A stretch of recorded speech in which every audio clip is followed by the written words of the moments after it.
We were talking, I think it was last weekend, about the possibility of financial crises and what have you. This one knocks it out of the park, doesn't it?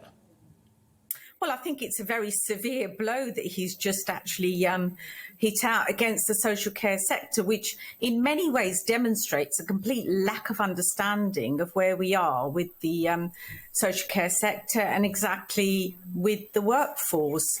This is not about people not wanting to have the jab. This is about giving people enough time to make the decision. And if you think that this period of time, people are looking at it, if they're working in the social care sector, and realising that actually their health colleagues who are working with equally vulnerable, if not more vulnerable people, are not going to have to do this. It just feels quite wrong, really. And I'm stunned by the Secretary of State's comments, absolutely stunned and actually quite angered by them.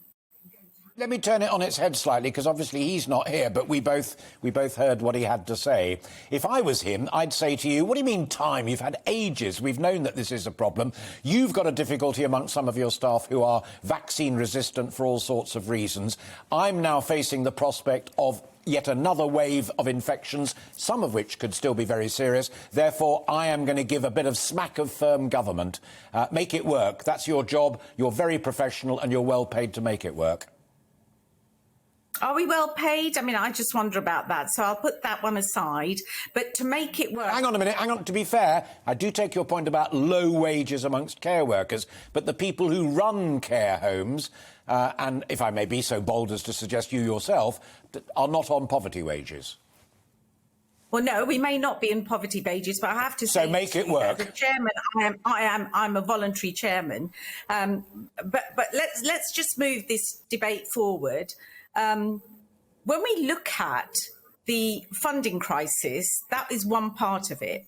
When you look at the workforce crisis, that's another part of it. This has been introduced post-COVID. Pre-COVID, we had 140,000 vacancies.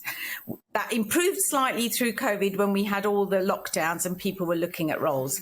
We're now at 120,000 vacancies. What we've asked for is not that we stop thinking about the vaccination as being a way out of this. What we're saying is be consistent. Be absolutely consistent. To make comments about social care stuff when we've got a healthcare sector that's looking after vulnerable people, and they don't have to do this. They're better paid than our workforce, and they don't have to comply. There's a consultation out.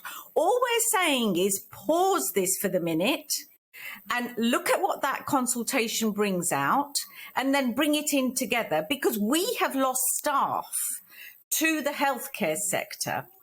People are moving out of the social care home sector and saying, well, we don't have to be vaccinated if we go to hospital, so therefore we'll go and work there. So our residents can go, all vaccinated, can go from our settings to be treated in a hospital and be treated by somebody who's unvaccinated. You know, this doesn't apply to them. We can have district nurses who we have to make sure are doubly vaccinated, but there's no compulsion for them to be vaccinated. We've got to make sure people come and cross our threshold. But actually visitors can come in, they're not vaccinated. Loved ones can come in, not vaccinated.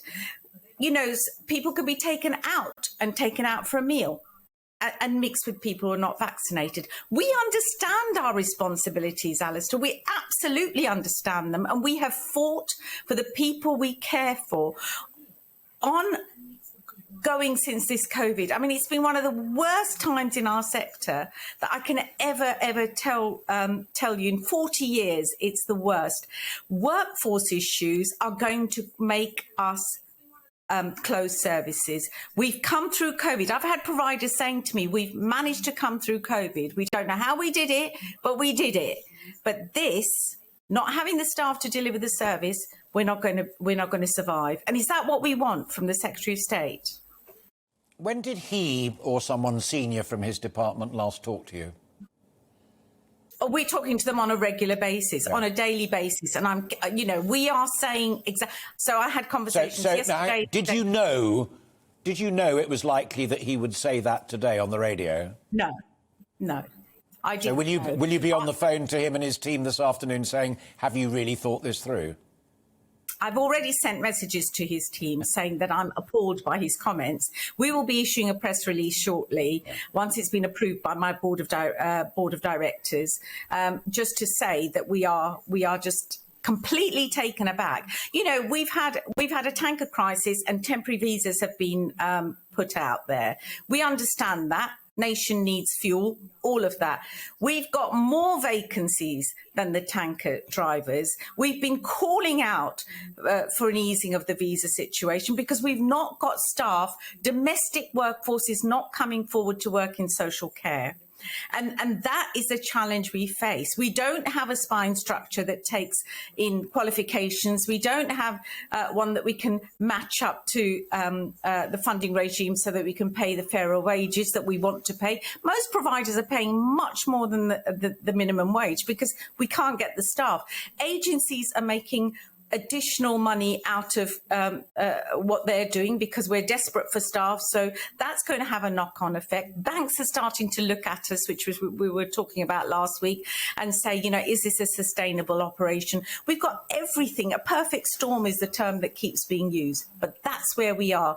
And we do not want the Secretary of State to be making comments that actually demeans the work of our workforce.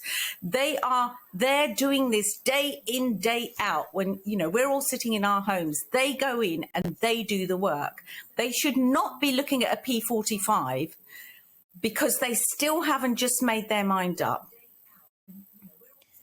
The final question, which was another fairly significant item that you didn't put on that very powerful list of problems that your team are facing right here and right now, is of course the overall reform of the care sector by Her Majesty's government and the amounts of money it may crop up at the party conference that's starting today and runs through until Mr Johnson speaks on Wednesday.